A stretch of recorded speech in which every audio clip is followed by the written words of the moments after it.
Hi hello friends, welcome back to my YouTube channel. ಎಲ್ಲರೂ ಹೇಗಿದ್ದೀರಾ? ಎಲ್ಲರೂ ಚೆನ್ನಾಗಿದ್ದೀರಾ ಅಂತ ಅಂದ್ಕೊಂಡಿದ್ದೀನಿ. ನಾನು ಇವತ್ತು ಮಕ್ಕಳಿಗೆ ಇಷ್ಟವಾಗಿದ್ದು ಅಂದರೆ ಬರ್ಫಿ, ಕಡಲೆ ಬರ್ಫಿ, ಈ ಕಾಯಿ ಬರ್ಫಿ ಈ ಥರದವೆಲ್ಲ ಮಿಠಾಯಿಗಳನ್ನ ಜಾಸ್ತಿ ಇಷ್ಟಪಡ್ತಾರಲ್ಲ.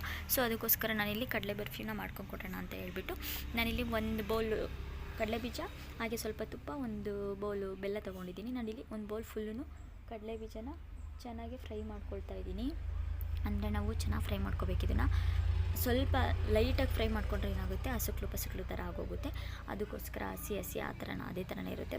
ಸೊ ಬರ್ಫಿಗೆ ಚೆನ್ನಾಗಿರಲ್ಲ. ಅದರಿಂದ ನಾವು ಈ ಥರ ಅಂಗಡಿಲಿ ಕೊಡಿಸೋದಕ್ಕಿಂತ ಮನೆಯಲ್ಲೇ ಮಾಡ್ಕೊಂಡು ಕೊಟ್ಟರೆ ತುಂಬ ಇಷ್ಟಪಟ್ಟು ತಿಂತಾರೆ, ಜಾಸ್ತಿನೂ ತಿಂತಾರೆ. ಅದಕ್ಕೋಸ್ಕರ ಹೋಗ್ತಾ ಬರ್ತಾ ಆಟ ಆಡಿಕೊಂಡು ತಿಂತಾರೆ. ಅದಕ್ಕೋಸ್ಕರ ಮಾಡ್ತಾಯಿದ್ದೀನಿ. ಇದಕ್ಕೇನು ಜಾಸ್ತಿ ಟೈಮು ಹಿಡಿಯಲ್ಲ, ಏನೊಂದು 10-15 ನಿಮಿಷ ಆದರೆ ಸಾಕು. ನೋಡಿ ಈಗ ಚೆನ್ನಾಗಿ ಫ್ರೈ ಮಾಡ್ಕೊಂಡಿದ್ದಾಗಿದೆ. ಸೊ ಇದನ್ನು ಒಂದು ಪ್ಲೇಟಿಗೆ ಹಾಕ್ಕೊಂಡು ಚೆನ್ನಾಗಿ ಸಿಪ್ಪೆ ಎಲ್ಲ ತೆಗೆದ್ಬಿಟ್ಟು 2 ಭಾಗ ಆಗೋ ಥರ ಚೆನ್ನಾಗಿ ಇದು ಮಾಡ್ಕೋಬೇಕು ನಾವು. ನೋಡಿ ಇವಾಗ ಈ ಥರ ಎಲ್ಲ ಮಾಡ್ಕೊಂಡ್ಮೇಲೆ ಈ ಥರ ಸಿಪ್ಪೆ ಎಲ್ಲ ತೆಗಿಬೇಕಾಗುತ್ತೆ ವಾಪಸ್ಸು. ನೋಡಿ ಈ ಥರ ಎಲ್ಲ ಸಿಪ್ಪೆ ತೆಗಿಬೇಕಾಗುತ್ತೆ ನಾವು. ಹಾಗೆಯೇ 2 ಭಾಗ ಮಾಡ್ಕೋಬೇಕಾಗುತ್ತೆ ನಾವು. ಸುಮ್ಮನೆ ಒಂದು ಸ್ವಲ್ಪ ಕಾಟನ್ ಬಟ್ಟೆಗೆ ಹಾಕ್ಕೊಂಡು ಹಿಂಗೆ ಉಜ್ಜಿದ್ರೆ ಸಾಕು, ಅದೇ ಎರಡು ಭಾಗ ಆಗುತ್ತೆ. ಅದಕ್ಕೋಸ್ಕರ ನೋಡಿ ಇವಾಗ ಇದು 2 ಭಾಗ ಆಗಿದೆ.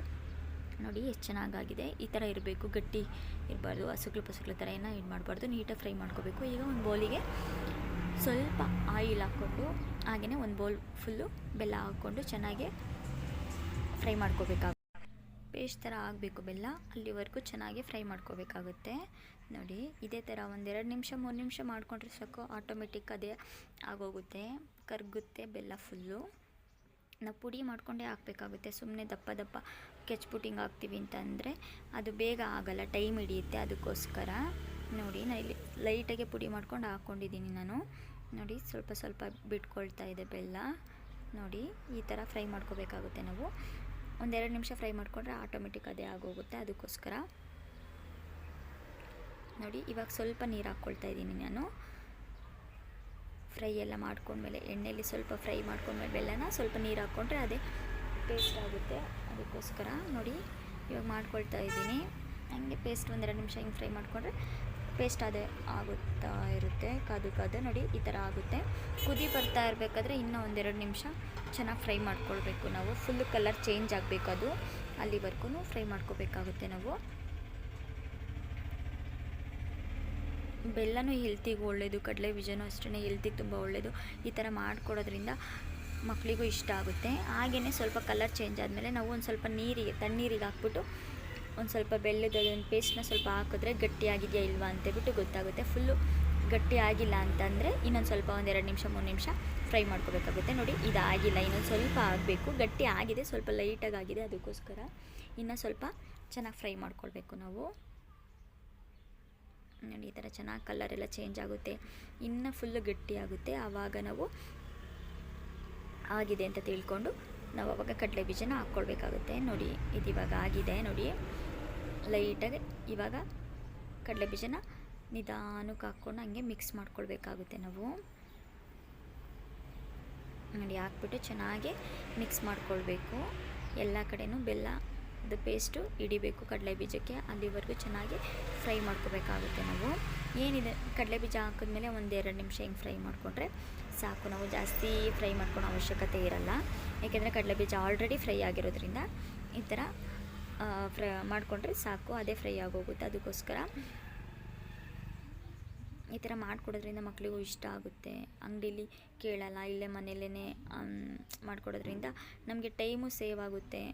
ಅದಕ್ಕೋಸ್ಕರ ನೋಡಿ ಎಷ್ಟು ಚೆನ್ನಾಗಿ ಆಗ್ತಾಯಿದೆ. ಈ ಥರ 1-2 ನಿಮಿಷ ಫ್ರೈ ಮಾಡಿಕೊಂಡ್ರೆ ಕಡಲೆ ಬೀಜದ ಬರ್ಫಿ ಆಗೋಗುತ್ತೆ. ಜಾಸ್ತಿ ವಸ್ತು ಬೇಯಿಸೋ ಅವಶ್ಯಕತೆಯೇ ಇರಲ್ಲ. ಅದಕ್ಕೋಸ್ಕರ ನೋಡಿ ಆಗಿದೆ ಇದು. ಇವಾಗ 1-2 ನಿಮಿಷ ಆದಮೇಲೆ ಇವಾಗ ಒಂದು ಪ್ಲೇಟಿಗೆ ತುಪ್ಪ ಸವರ್ಕೊಂಡು ಅದನ್ನು ನೋಡಿ ಇದು ಇವಾಗ ಆಗಿದೆ, ಕಲರು ಚೇಂಜ್ ಆಗಿದೆಯಲ್ಲ. ಸೊ ಇದನ್ನು ಇವಾಗ ಒಂದು ಪ್ಲೇಟಿಗೆ ಹಾಕ್ಕೊಳ್ಬೇಕಾಗುತ್ತೆ ನಾವು. ಹಾಕ್ಕೊಂಡು ಆರಿಸ್ಕೊಳ್ಬೇಕಾಗುತ್ತೆ ನಾವು. ನೋಡಿ ಹಾಕಿದ್ದೀನಿ ನಾನಿಲ್ಲಿ. 1-5 ನಿಮಿಷ ಡ್ರೈ ಆಗೋದಕ್ಕೆ ಬಿಡಬೇಕಾಗುತ್ತೆ.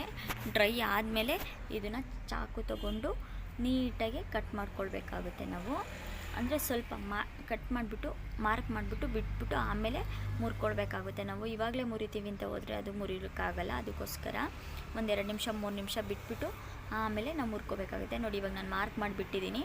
ಇವಾಗ ನೋಡಿ ಮುರ್ಕೊಳ್ಬೇಕಾಗುತ್ತೆ. ಇವಾಗ ನೋಡಿ ನಾನು ಮುರ್ಕೊಳ್ತೀನಿ ಎಲ್ಲನೂ ಇವಾಗ. ಅದಕ್ಕೋಸ್ಕರ ನೋಡಿ ನಾನು ಇವಾಗ ಮುರ್ಕೊಳ್ತೀನಿ, ಒಂದೊಂದು ಪೀಸನ್ನೇ ಮಾಡ್ಕೊತೀನಿ. ನೋಡಿ ಎಷ್ಟು ಗಟ್ಟಿ ಇದೆ, ಮುರಿಯೋದಕ್ಕಾಗಲ್ಲ. ನೋಡಿ ಈ ಥರ ಮುರ್ಕೊಳ್ಬೇಕಾಗುತ್ತೆ ನಾವು. ಅದು ಶೇಪ್ ಬರಲಿಲ್ಲ ನನಗಿವಾಗ, ಅದು ಒಂದು ಕಡೆ ಹೋಗ್ಬಿಟ್ಟಿದೆ, ಶೇಪ್ ಕಟ್ ಮಾಡಿದ ರೀತಿ ಬಂದಿಲ್ಲ. ಈ ಥರ ಮನೇಲಿ ಮಾಡ್ಕೊಡೋದ್ರಿಂದ ಮಕ್ಕಳು ಅಂಗಡಿಗೆ ಹೋಗಿ ಜಾಸ್ತಿ ಕೇಳೋದಿಲ್ಲ, ಮನೇಲಿ ಏನಾದರೂ ಮಾಡ್ಕೊಂಡು ಕೊಡಿ ಅಂತ ಕೇಳ್ತಾರೆ. ಒಂದು ಮಾಡಿದ್ದು ನೋಡಿಬಿಟ್ಟು ಇನ್ನು ನೆಕ್ಸ್ಟ್ ಏನಾದರೂ ಮಾಡಿಕೊಂಡು ಹಂಗೇ ಒಂದು ಬಾಕ್ಸಿಗೆಲ್ಲ ಮಾಡಿಟ್ಕೊಂಡ್ರೆ ಯಾವಾಗ ಮಕ್ಕಳು ಕೇಳ್ತಾರೆ ಅವಾಗ ಕೊಡ್ಬೋದು.